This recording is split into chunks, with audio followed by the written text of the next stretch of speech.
بسم الله الرحمن الرحيم ganacsiga qaar waxa laga yaabaa inay isticmaalaan wax ka badan hal lacag taas waxa la jeedaa wadanka ay joogan lacagtiisana way isticmaalayaan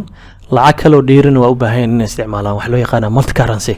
barnaamijkan Uduga hadii ganacsiga wax ka badan hal lacag oo isticmaalaya si caadi u support gareynaya tusaale ahaan anin company meeshan aan ku hayo waxaan ka soo qaadanayaa Nairobi inuu joogo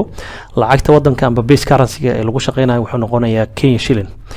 lacag kale waxa jirto la isticmaalayo lagu qasbanayo oo dollar sababtoo ah markii dibadda wax laga soo iibinayo oo China kale wax laga soo gadayo amba wadamadan kale oo dibadda hadda Kenya shilling ma rabaan waxay u baahan yihiin suppliers ka meeshaas joogo alaabta laga soo qaadanayo lacag dollar inay helaan marka hadii aan imaado aan ku tuso labada lacag oo meeshan aan ku hayo qaybta currency-yada ee active-ka ah wuxuu noqonayaa Kenya shilling-ka iyo waliba dollar-ka Kenya shilling-ka waa lacagta wadanka oo lagu macaamilo macaamiisha wax looga iibinayo dhacdooyinka wax dhan ay ku dhacayaan sidoo kale lacagtan dollar-kana waxa loo isticmaalayaa in dibadda kale markii wax laga soo iibsanayo in wax looga soo iibiyo hadii aan balance sheet-ka aan ka bilaabo oo balance sheet-ka aan ku tuso dhammaan balance sheet-ka waxaan ku soo bandhigoonaa Kenya shilling sababtoo ah base currency-ga wuxuu noo wadanka aan joogna lacagta ay isticmaalayaan marka meesha waxaan ku haysanaa laba account midna waxa waa account Kenya shilling caadi ah waay midkan Dahabshiil bankina waa account ku baxaya lacagtan dollarka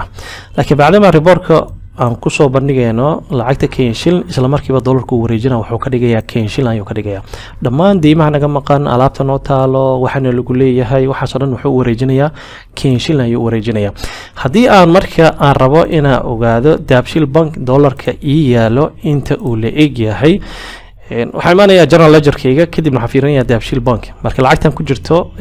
Kenya shilling-ka markii dollar loo wareejiyo waxay noqonaysaa in $17 ay noogu jirto akoonkan bangiga ee waliba Dahabshiil bank nooga furan oo dollarka noo yaal marka dollarka $17 noo yaal Kenya shilling ahaan intaas ayuu automatically asaa hore ka wareejinayo taas waxay noqonaysaa xagga balance sheet-ka profit and loss-ka hadii aan fiirino report ahaan asagana wuxuu soo bandhigayaa sida caadiga sales-ka Kenya shilling ayaan ku iibinoonaa cost of goods sold-keena expense-yada waxa dhan Kenya shilling ayaa lagu bixinayaa kirada waxa dhan waxaa kaloo jirayo laba akoon oo aad muhiim u noqonaya mid waxa loo yaqaan foreign exchange rate oo ah in hadii lacagta wadanka xoog uu yeesho in meeshaas lacagtan la kala bedelayo marna dollarka laga dhigaa marna Kenya shilling-ka loo wareejinayo in wax laga faa'iidayo lacagta wadanka ee Kenya shilling-ka hadii uu loss ku dhaco amba uu tacbaan oo noqdo waxa imaanayo akoon loo yaqaan foreign exchange loss markii loo fiirinayo xagga dollarka waay marka loss ayaa imaanayo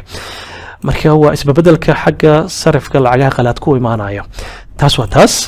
hadii aan fiirino qaybta purchase-ka dabcan systemka waxaan wax ku soo iibsan karnaa lacagta wadankana waa ku soo iibsan karnaa sidaas la mid ah lacagta dollarkana waxa ku soo iibsan karnaa tusaale ahaan dibadda kale marka wax ka soo iibsanayno waxaan ku qasbanahay inaan dollar aan wax ku soo iibsano suppliers-ka ayaga waxay yaqaanaan dollar isla markiiba dollar ayuu soo qabanaya alaabtan lagu iibinayo dollar markii la wareejiyo dollarka supplier-ka wax looga soo iibsanayo Kenya shilling ay noqonaysaa oo systemka Kenya shilling ahaan ayuu u wareejinayaa laakiin supplier-ka wuxuu nagu yeelanayaa lacagtaas dollarka xagga badeecooyinka marka iibinayno laba qaab waa ku iibi karnaa Kenya shilling waa ku iibi karnaa dollarna waa uga iibi karnaa qofka macaamiisha oo macaamiisha qaar waxa laga yaabaa dollar inay wax ku iibsadaan qaarkoodna inay Kenya shilling wax ku iibsadaan qofka mulki oo kale Kenya shilling wax ku iibsanaysaa si toos ah Kenya shilling ayaa wax uga iibinaynaa qof kale waxa jira asaga dollar ku iibsanayo oo loo yaqaan Nuur Jaamac oo hadaan fiirino asaga dollar leewa wuxuu bixinayo dollarkaas asagana waa uga iibi karnaa oo systemka asaa wareejinayo Kenya shilling ayuu ka dhigayaa laakiin qofkaas macaamilka ah hadii lacagta dollar oo ku bixiyana akoonkii hadhow dollar ahaan ugu qabanina akoonkii Dahabshiil banki ee dollarkan ku shubayna hadii lacagta Kenya ahaan uu bixinayo amba lacagta localka uu ku bixinaayna hadii akoonkii localka ayaan ku shubaynaa marka barnaamijkan waa multi currency waay ganacsigaaga hadii lacag badan oo la macaamilo systemkaas si nadiif ah ayaa u isticmaali kartaa dabcan system ahaan u bixinaa ganacsiyada ayaan siinaa hadii ganacsi aad leedahay oo wadamadaas joogtid systemkana u baahan tahay waa diyaar insha Allah waxaan diyaar u nahay inaan systemkii aan kala shaqeyno qaabkii u heli lahayd iyo waliba systemkii diyaarintiisa habeentiisa iyo qaabkii u isticmaali lahayd aad iyo aad u mahadsantahay numberka qaybta hoose shaashadka muuqda naga la soo xiriiri kartaa